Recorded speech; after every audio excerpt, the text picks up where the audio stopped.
संत श्रेष्ठ ज्ञानेश्वर महाराज यांच्या आषाढी वारी पालखीचं आज सकाळी पंढरपूरकडे जाताना पुण्यातून सासवडकडे प्रस्थान झालंय। काल आळंदीहून सोहळा निघाला आणि त्यानंतर 2 दिवस माऊलींची पालखी ही पुण्यातल्या पालखी विठोबा मंदिरात मुक्कामी होती। त्यानंतर आज सकाळी 6 वाजता माऊलींच्या पालखीनं सासवडच्या दिशेनं प्रस्थान केलंय।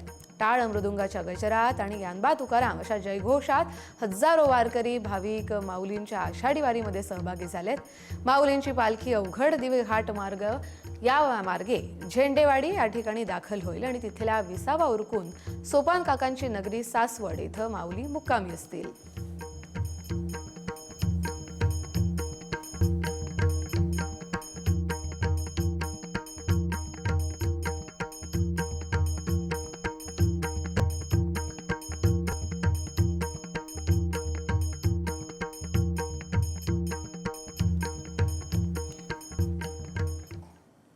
संत ज्ञानेश्वर महाराज पालखी सोहळ्यानिमित्त वाहतुकीमध्ये काही बदल झालेले आहेत।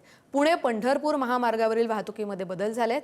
10 ते 15 जुलै दरम्यान पर्यायी मार्गांचा वापर करण्याचं आवाहन करण्यात आलंय। वारकऱ्यांच्या सुरक्षिततेच्या दृष्टीनं पुणे जिल्हाधिकाऱ्यांनी हा निर्णय जाहीर केलाय।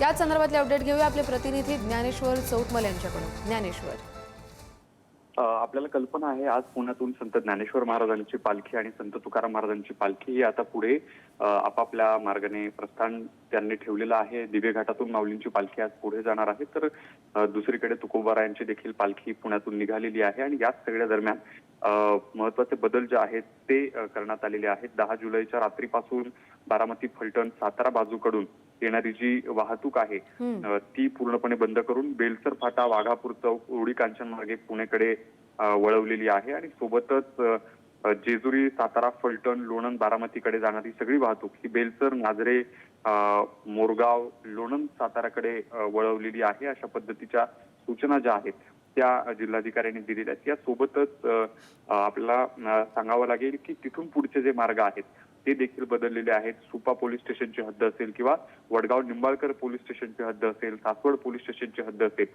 या सगळ्या भागातली जी वाहतूक आहे ती देखील बदलण्यात आलेली आहे। तेव्हा लोकांनी देखील घराबाहेर पडताना आपल्याला प्रवास करण्याच्या मार्गावरचे पर्यायी रस्ते कोणते आहेत त्याची माहिती घेऊन बाहेर पडलं पाहिजे। बरं, धन्यवाद ज्ञानेश्वर दिलेल्या सगळ्या माहितीसाठी। तर 10 ते 15 जुलै दरम्यान पर्यायी मार्गाचा वापर करण्याचा पुणे जिल्हाधिकाऱ्यांनी आदेश जारी करत म्हटलेला आहे। संत ज्ञानेश्वर महाराज पालखी सोहळा हा आता पुण्याहून सासवडकडे प्रस्थान केल्याची ही दृश्य आपण पुढारी न्यूजच्या स्क्रीनवर पाहतोय। हजारो वारकऱ्यांच्या उपस्थितीमध्ये माऊलींची पालखी आता सासवडच्या दिशेनं रवाना झाली आहे। टाळ मृदुंगाच्या गजरात हे सगळे वारकरी मग्न आहेत आणि हे सगळे आता अवघड असा दिवे घाटही पार करणार आहेत। या दिवे घाटातली दृश्य अतिशय मनमोहक असतात आणि पुण्याहून आता माऊलींची पालखी सासवडकडे प्रस्थान करते त्याचीच ही दृश्य आपण पाहतोय।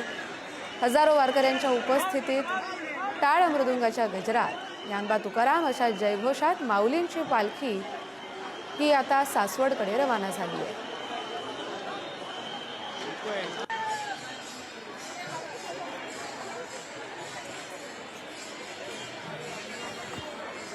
Thank you.